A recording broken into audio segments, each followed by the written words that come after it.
can't believe I have to defend Sauce Gardner.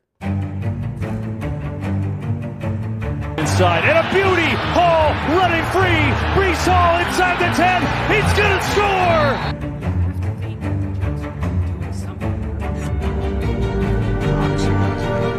What is going on, guys? Welcome back to Talking Jets with Tigo. My name is Tigo, and apparently I have to defend Sauce Gardner for some reason.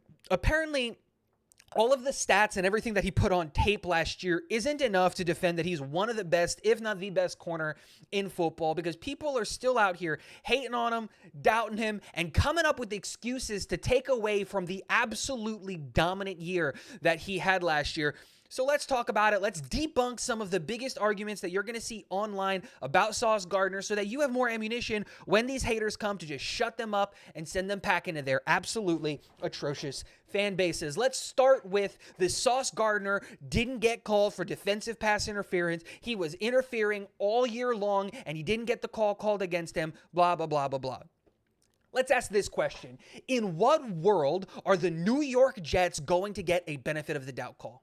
In what world is a team that hasn't won the Super Bowl in 60 years, hasn't been to the playoffs in over a decade, in what world is that team led by Zach Wilson, one of the worst quarterbacks statistically last year, then by Joe Flacco, then by Mike White, then by Chris Streveler? In what world is that team is going to get a benefit of the doubt call? In what world is Sauce Gardner a player that doesn't come from an NFL family? He's not like a Patrick Surtain or some of these other guys whose dads played in the NFL. And this is not me trying to attack Patrick Surtain. This is just the first person that came to my head. Asante Samuel Jr., right? His dad played in the NFL.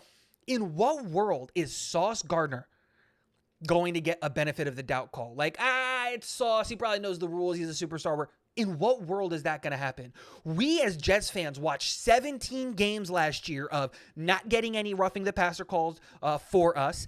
Garrett Wilson being held all year and not getting a call on him. And not just that, but a referee going up to Garrett Wilson and saying, this isn't Ohio State anymore after he got held. In what world do the New York Jets get a benefit of the doubt call? It doesn't make sense. You know what teams get benefit of the doubt calls? Super Bowl teams, playoff teams, superstar teams. The Philadelphia Eagles are going to get given the benefit of the doubt because they were the best team in the NFC. The San Francisco 49ers are going to get a benefit of the doubt call because they were one of the best teams in the NFC. The Kansas City Chiefs are going to get a benefit of the doubt call because Patrick Mahomes exists and you have to keep that man upright. Tom Brady, who was playing for the Tampa Bay Bucks last year, was going to get a benefit of the doubt call because he's been playing forever and he's the GOAT and all of the... Zach Wilson and the New York Jets are going to get a benefit of the doubt call? Come on, get out of here, get real. That's the sorriest excuse of all. Now this new conversation of, Sauce Gardner didn't face wide receiver ones because he didn't follow them around throughout the field. Yeah, no, he didn't have to. The New York Jets had one of the best cornerback duo in the NFL, hands down the best cornerback trio in the NFL. We didn't need to follow wide receivers. You got to pick how you lost your games. You got to pick how to not score with wide receivers. Do you want to face Sauce or do you want to face DJ?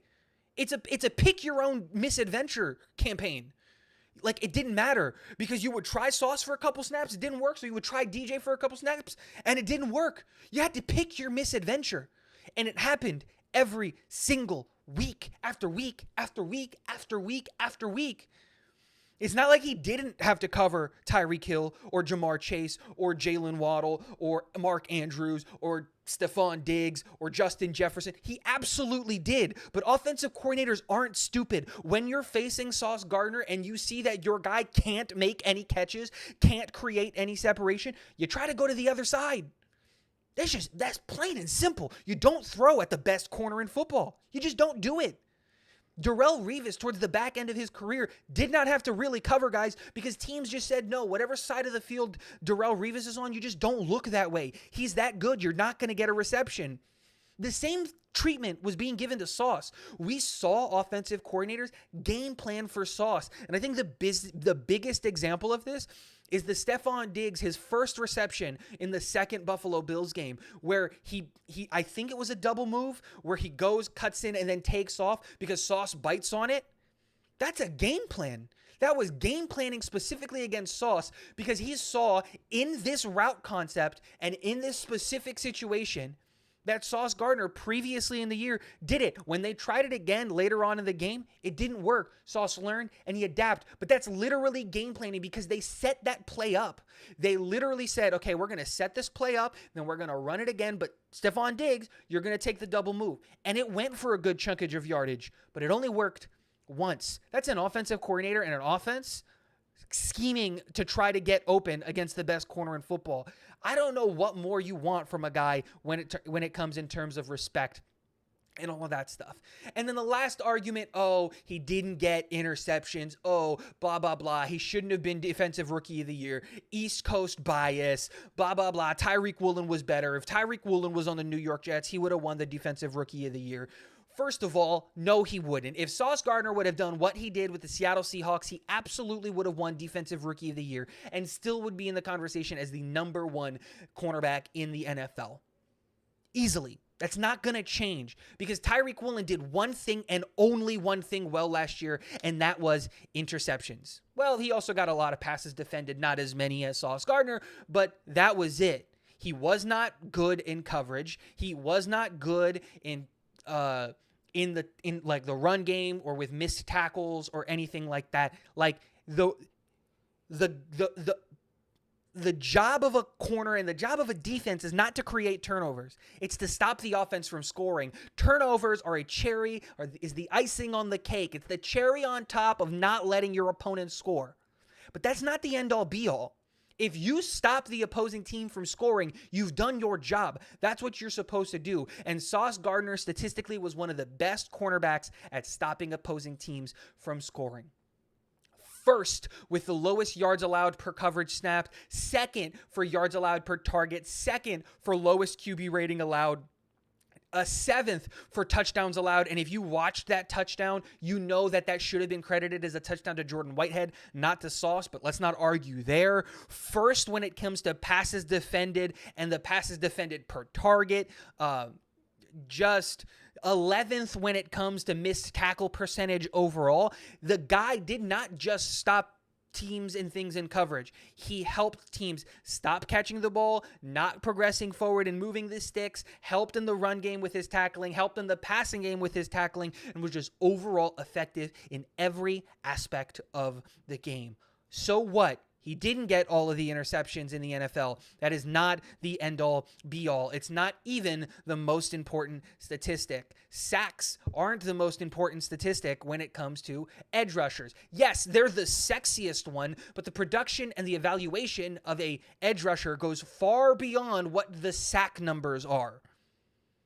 And we see that every single year. Sacks are sexy. And if you're creating a lot of sacks, you're creating a lot of those other statistics that are going on, right? That's the reality of the situation. TJ Watt has one of the highest pressure rates because he's creating a bunch of sacks.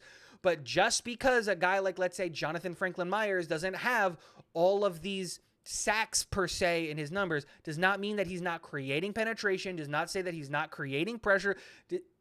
The game is played more than just the one important sexy stat. Yes, they're important. Yes, it's sexy stats, but it's like looking at a quarterback and saying, hey, yeah, he threw for 40 touchdowns, but he didn't rush in touchdowns. Selfish player, not that good. No. The offense is, or let's say it the other way around actually. Oh, hey, his offense is a running offense, and even though his running back scored 20 touchdowns apiece, he only threw 13 touchdowns. Not a good quarterback. Offense's jobs are to score touchdowns. And if the quarterback can help do that, it doesn't mean that he's a bad quarterback. It just means, you know what? They ran the ball a lot because they have the best running game in the NFL. And how are you going to stop them?